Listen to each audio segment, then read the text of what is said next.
Greetings everyone, and welcome to 2020. We have a lot planned for this upcoming year, so stay tuned for new content and the continued exploration of the history of armored warfare. A lot has been happening in the modeling world since our last report. A lot of companies were busy little bees while the rest of us were enjoying eggnog and building kits. Dragon released 3 72nd scale kits, the ZBL-09 Snow Leopard IFV, the M1128 Striker MGS, and the M1296 Striker Dragoon IFV. 3 35th scale announcements for Reeboks kits also came in: the Stug 3 Ost E, the Sonderkraftzeug 250/3 Grief with the Rommel figure, and the Stug 3 Ost G early production Curse 1943. Revell announced 4 Reeboks kits in 72nd scale: the M109A6, the Sonderkraftzeug 138 Martyr 3 Ost M, the Sturmpanzer 38T Grill Ost M, and the PT-76B.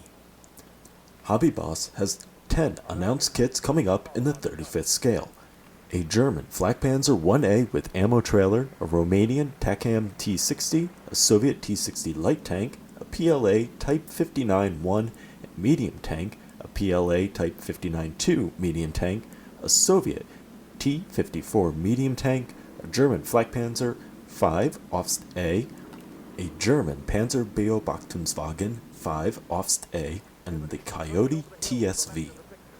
Trumpeter has 4 35th scale announced kits in the pipeline: the L4500A with 2cm flak 38, the L4500A with 5cm flak 41I, the L4500A with 5cm flak 41-2, and the L4500A with 3.7cm flak 37. ICM announced their Chernobyl No. 1 radiation monitoring station in 35th scale. Monochrome released a Reeboks version of the Swedish Stridsvagn 103C MBT with workable track links, and the 12.8cm L61 Stur in the 35th scale. Miniart released the T55 Mod 1970 with Omish tracks, and announced the British military lorry B-Type, both in 35th scale. Fujimi released their Japanese medium tank Type 97 Chi-Ha Kai and Type 1 75mm self-propelled howitzer Ho-Ni in 35th scale. Ryfield Model announced their 35th scale Challenger 2 TES. This time around in the gaming segment, we'll be taking a look at the final updates of 2019 for War Thunder, World of Tanks, and IL-2 Tank Crew. First up, War Thunder. Update 1.95 brought a number of new vehicles to the game, including the addition of the first Swedish vehicles, the famous Stridsvagn 103 and the lesser-known SAV 2012-48.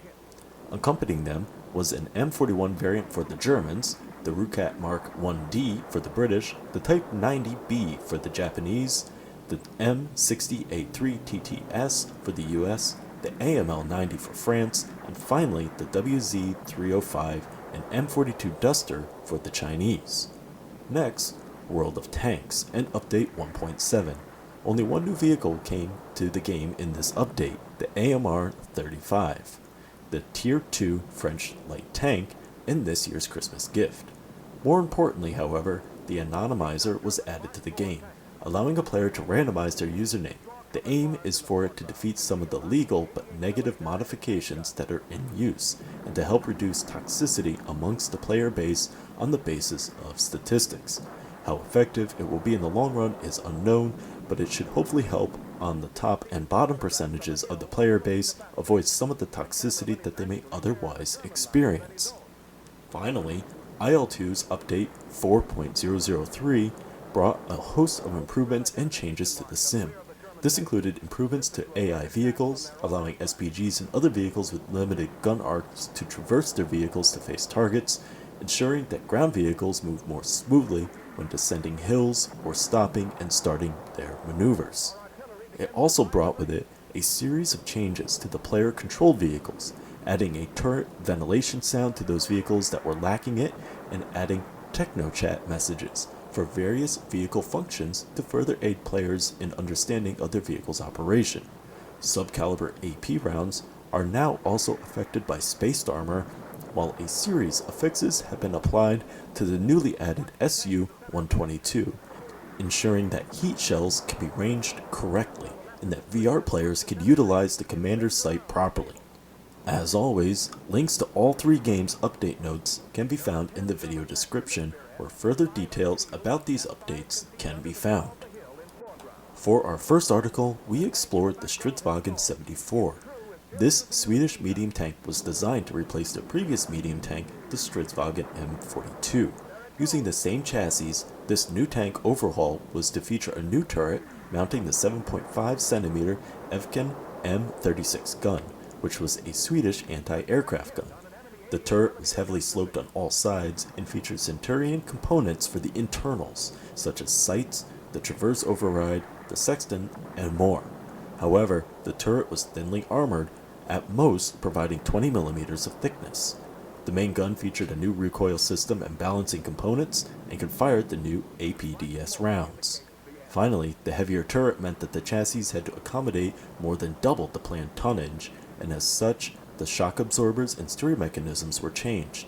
In addition, the tracks were widened, and the engine was replaced with the 340 horsepower Scania Vabis 607 engine. After satisfactory testing, 225 vehicles were ordered in 1957, yet none of the vehicles saw combat, and the last of the Stridsvagn 74s were retired in 1984. Today, we have a few surviving at museums such as Arsenal Museum, Treblinka, Gotland's, Samur, and the American Armored Foundation. This article was written by Milo van Loon and was illustrated by David Beauclair. The second vehicle we will cover is a prototype from World War I, McPhee's land ship. About a year after American-born Robert McPhee ended his military career, and after his failed initial design, McPhee submitted a second design in 1916. This vehicle would have a fixed elevated lead track to help it overcome obstacles or steep banks, and the wedge shape featured 2 sponsons towards the rear, and a center-mounted front track behind this elevated track, with a pair of tracks in the back. McPhee filed patents in France, Britain, and the US, but he found no takers and did not produce a single functional vehicle. This article was written by Andrew Hills and was illustrated by Mr. R. Cargill. Andrew Hills is also the author of the book Robert McPhee, Pioneers of Armor, which covers McPhee's other designs and ideas, and it is available on Amazon. Other articles produced include the Boreal machine, the ELC Even with the 120mm recoilless rifles, the Jagdpanzer IV, the Mamba Mark II and III, Kempne's armored automobile, and the Raider Rupen Kampfwagen M28. That's all for this report. Make sure to follow our website. We'll be releasing new articles on the regular. You can follow us on Facebook, Twitter, Instagram, or Reddit. If you use Discord, there's a link to our community server in the description. And if you would like to help us continue to develop and expand, consider donating on Patreon.